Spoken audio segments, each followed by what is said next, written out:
President Trump has rescinded another rule, and this one was a lie. The EV fuel economy math rule. You probably have never heard of this, but for years, Washington sold Americans on a fantasy wrapped up in a window sticker. We all saw the huge MPGe numbers on window stickers, but they just didn't seem real because they aren't. And if you believe your electric vehicle delivers the equivalent of 120 to 140 miles per gallon, you weren't naive. You were reading the numbers the federal government designed to look extraordinary. Those numbers shaped headlines, policy mandates, corporate strategy, and consumer perception. And now the math behind them has been dismantled because it was a lie, and it tricked customers. All of this was to try to get you to buy electric cars. Consumers saw triple-digit MPGe ratings and assumed they represented a direct cost comparison to gasoline vehicles that achieved 120 miles to the gallon. And that assumption is understandable, but it's inaccurate.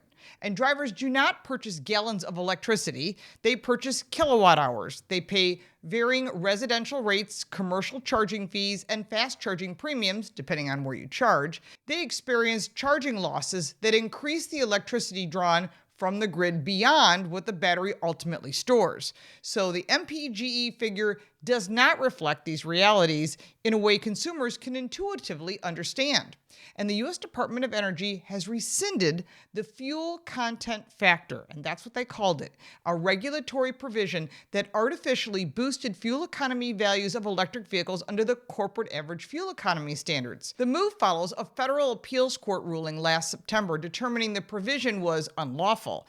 Instead of phasing it out gradually, the administration eliminated it immediately, and EPA Administrator Lee Zeldin, President Donald Trump, Senator Bernie Moreno, and Transportation Secretary Sean Duffy backed the change. This is not symbolic, it's structural. For more than a decade, EVs were credited under the corporate average fuel economy with a fuel economy value that was dramatically higher than what real gasoline equivalent energy content justified. In practical terms, the multiplier embedded in the rule allowed automakers to count electric vehicles as roughly 7 times more valuable for compliance purposes than it calculated strictly by energy equivalency alone. That accounting advantage made EV production disproportionately powerful in meeting the federal fleet averages. The result was not just an inflated number on the window sticker. It created a distorted marketplace. To understand how this happened, you have to understand what MPGe actually means. The Environmental Protection Agency created this MPGe term to compare alternative fuel vehicles to traditional internal combustion engines. And the agency defines 1 gallon of gasoline is equivalent to 33.7 kilowatt hours of electricity. That conversion allowed regulators to translate electrical energy into gasoline equivalent, even though it was wrong, because on paper, that sounds reasonable. In practice, it created a simplified comparison that ignores the critical realities. Electricity is not delivered to a battery with perfect efficiency. Energy is lost at the power plant, energy is lost in transmission, and energy is lost during charging. And batteries generate heat. Charging systems consume additional power, and none of these losses are meaningfully reflected in the MPGe calculation. The formula assumes a direct, efficient energy transfer that does not exist in the real world. Testing further compounds the issue. Vehicles are evaluated indoors on dynamometers, which is essentially a large treadmill, because the car is not exposed to wind resistance or varying terrain or temperatures, and regulators apply correction formulas to simulate real-world driving. That's not even close to the facts. That process already introduces layers of adjustment. When electricity to gasoline equivalency is added on top of that, the final MPGe number becomes even more abstract. It's almost made up. And range calculations reveal how disconnected the system became. In theory, range is determined by dividing usable battery capacity by average energy consumption measured in miles per kilowatt hour. That math is simple. If a vehicle has a 75 kilowatt hour battery and averages 4 miles per kilowatt hour, it should travel 300 miles. Now, how does that translate to MPGe? It does not. Take the Tesla Model 3 as an example. To achieve its advertised 358 miles of range from a 75 kilowatt hour battery, it would need to average approximately 4.77 miles per kilowatt hour. yet its MPGe rating is equivalent to roughly 3.88 kilowatt hours. That gap demonstrates how equivalency math does not cleanly align with the range drivers expect. This is not about targeting one automaker or EVs in general. It's about acknowledging that the regulatory framework produces numbers that are impossible for real-world comparisons, and it confuses shoppers, and it made people distrust electric vehicles. The current administration eliminated that skewed calculation outright after the appeals court decision concluded that the rule could not legally stand.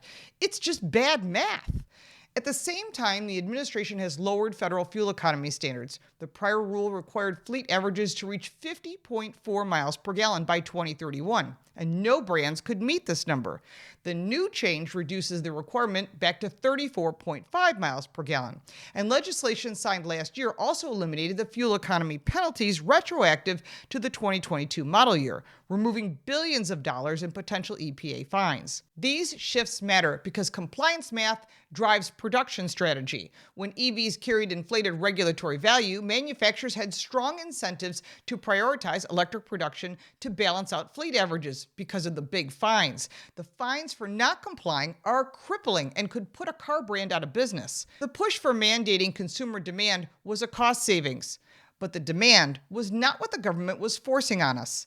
Dealers faced overload inventory, and today there are still EVs on car dealer lots that haven't sold. This is another part of the failed experiment.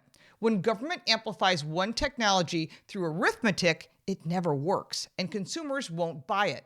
This correction does not outlaw EVs. It does not prohibit innovation. It does not eliminate MPGe from window stickers. What it does is remove a multiplier that exaggerated the compliance benefit of electric vehicles under federal standards. It restores proportionately on how energy content is calculated within the corporate average fuel economy. And this means you're getting real numbers rather than manufactured numbers. Electric vehicles will continue to compete on their merits. Battery density will improve.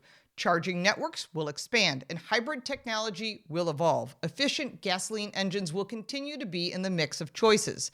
A balanced marketplace allows all of these technologies to compete without one being artificially inflated by regulatory math. You buy what you want. Transparency is not anti-electric. It's pro-consumer, pro-facts. For years, MPGe has been treated as a badge of superiority. In reality, it was a technical conversion tool that most consumers understandably misinterpreted. The rescinding of the fuel content MPGe factor is an acknowledgement that the federal government's application of the tool overreached the facts. The broader lesson is simple. When policymakers manipulate formulas to steer outcomes, trust erodes. Consumers deserve clarity, not fake math designed to engineer adoption. They deserve range and MPG ratings that reflect real energy use, not inflated equivalencies that look impressive to the automotive media. This policy shift may seem technical, but its implications ripple through pricing, production, resale values, and long-term planning across the industry. It removes distortion that has shaped the market for years, and it signals that regulatory math should align with physical reality. The MPGe mirage has finally been challenged, and that matters more than most people realize. This policy shift may seem technical, but its implications ripple through pricing, production, resale values, and long-term planning across the industry. It removes a distortion that has shaped the market for years, and it signals that regulatory math should align with physical reality. The MPGe mirage has finally been challenged, and that matters more than most people realize. It's more than just numbers on window stickers. It seemed unreal, because it was, and now it's time to correct the record. If you like this video, give it a like and subscribe for more videos like this, and check out our car review channel, Car Smarts. You can support me by buying me a cup of coffee, and if you want even more content, check out the links in the description. I'm Lauren Fix. Thank you so much for watching.